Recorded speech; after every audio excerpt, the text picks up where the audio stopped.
it's really annoying. And it wants us to feel these deeply profound emotions that it never earns. Is it a sirloin or is it a rump? The Life of Chuck. That is not where I thought you were going to go with this intro. That was surprising to me. So were you dreaming about food while you were watching this movie? Were you so not into it? We'll get there. But no, that just popped into my head and I thought, why not? Why not? I got to keep you on your toes. Yeah, thanks. You always do. Life of Chuck, subscribe and come and hang out with us. This was a big buzzed about movie coming out of Toronto last year. And so it's from Neon. You know, they've got a pretty great track record. Will it continue with this? We will let you know. But yeah, come hang out with us because we'll always have these kinds of buzzed about movies for you. This is in limited release this weekend, going wider next weekend. So if it's coming out near you, FYI. You fill the whole thing. It'll be a universe. We're going to do a non-spoiler review because there are some spoiler reviews out there that I think kind of give away too much. And if there is anything compelling about this movie, it is kind of the revelation as to what's really happening here. So I like to try to maintain that for you if we can. So, yeah. Yes. Oh, no. No question. Whatever issues I have with the movie, yes, I think people should be able to discover its secrets, on their own. Yeah. This is from director and writer Mike Flanagan adapting Stephen King novella. I have not read the novella. And he's done a lot. Flanagan's done a lot of King adaptations in the last several years, whether it's Dr. Sleep or Gerald's Game. So he is, I guess, considered the preeminent Stephen King adapter. And this is King in more of a sentimental tone than, Carrie or It or the stuff that's The Shining, the stuff that's really scary that he does. This is more like in the Stand By Me Shawshank corner of the Stephen King universe. Yeah. A little sentimental, a little supernatural, a little feel good. So it is told in reverse. It is 3 chapters. And it begins with chapter 3, and it is this, it's like the end of the world, essentially. Like there is violence and the internet drops out and California is literally falling off into the ocean. There's sinkholes. Kind of funny to see this the same week that Mountain Head is out and the whole world's on fire. The world's on fire in Life of Chuck. Whoops, apocalypse. Yeah, at least in the beginning. And so we have Chiwetel Ejiofor is a teacher who's just still trying to hold on to some sense of normalcy in the middle of this mayhem. Karen Gillan is his ex-wife, and it's just people trying to connect with each other. What is happening here? What do we do? But everywhere they go, there are these billboards and these signs and little TV ads thanking a guy named Chuck, Charles Krantz. Thank you for 39 great years. And no one knows what it means. And the signs are just everywhere. And this first section is pretty good. It's pretty solid as far as the performances and the sense of tension that is building. Yeah, as a disaster movie, it works. Yeah, and you care about these people and what's going to happen to them. Section 2, chapter 2 is about Chuck. But the thing is, even though, Chuck is the titular role for Tom Hiddleston, you don't really know a whole lot about Chuck.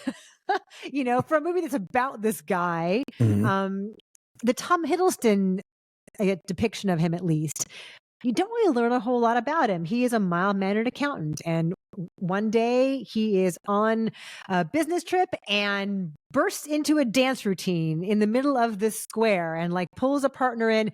This is not a spoiler. This is the signature image of this movie. It's him dancing with this young woman, and the idea of just the joyous expression of creativity and human connection and the possibility of that. And that is meant to be the compelling factor here in this section.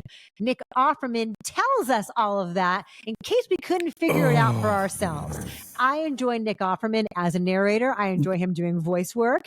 If you watch Troll Hunters or 3 Below, he would get this great, rich, gravelly voice, and he's good at this. But he's telling us so much that is clearly lifted straight from the page.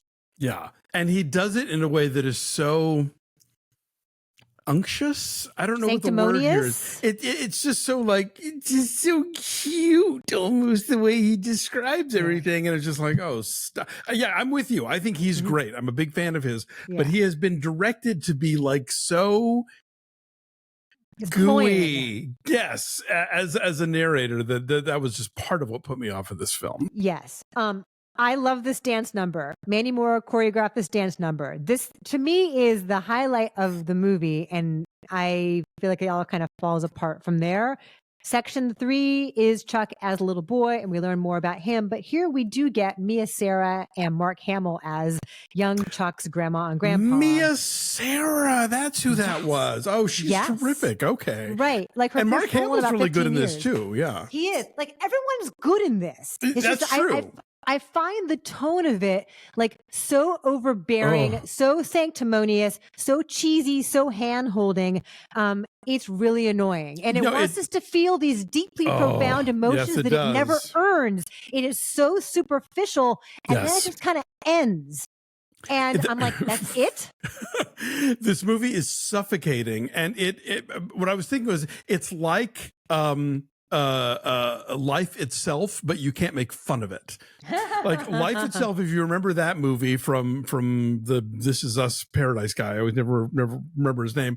That was all about, like, you know, where Olivia Wilde is talking about how, like, what if life is the untrustworthy narrator, and what if we're all connected with the blah blah blah, and the person gets hit by a bus, and the Antonio Banderas has an olive orchard. Whatever. That movie was such bullshit. It was such bullshit, and it was so convinced that it was laying down these heavy truths, man, and how, like, it was so convinced that it was so moving and that you'd all be reaching for your hankies at the end. And I got the same vibe out of this movie, which really is patting itself on the back for letting you know about the depth of human existence.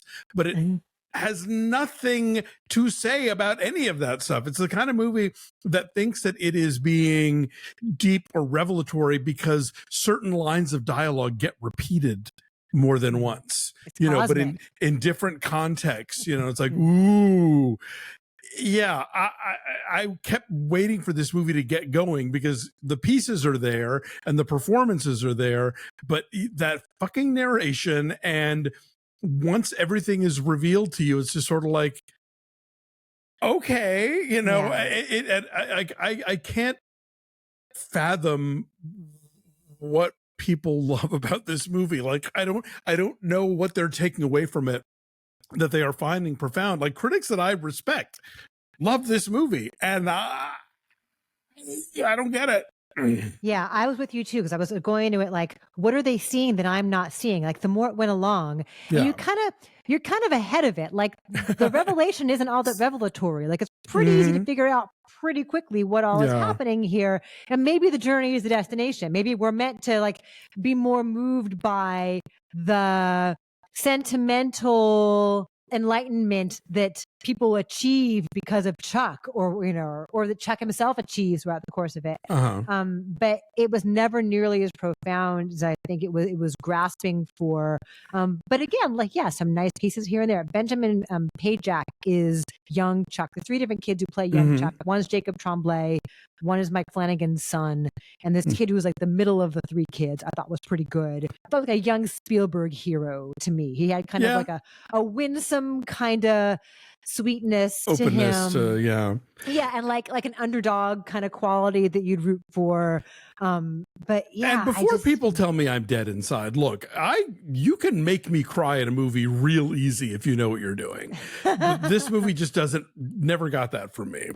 I think I'm allergic to this kind of movie, right? Like, here didn't move me. Life Itself didn't move me, where it's like all these intertwined stories that are meant to indicate like the cosmic nature of our human interconnectedness. And it always feels really heavy-handed and unearned to me. And like, this won the audience award at Toronto last year. Yeah, look, that audience award, they love a feel-good story, those Toronto Film Festival audiences. And some years they get it right, and other years you're like, okay. And this is one of those years. So look, maybe you'll love it. Who knows? Let us know in the comments if you've seen it. Maybe you saw it in Toronto and think we're monsters for not loving it. But I feel like this movie is ultimately really facile and just doesn't back up it is laying out this get ready for something heavy, and then it doesn't give you anything. That's it. All right. So which number then on Life of Chuck? Got 4.3. Yeah.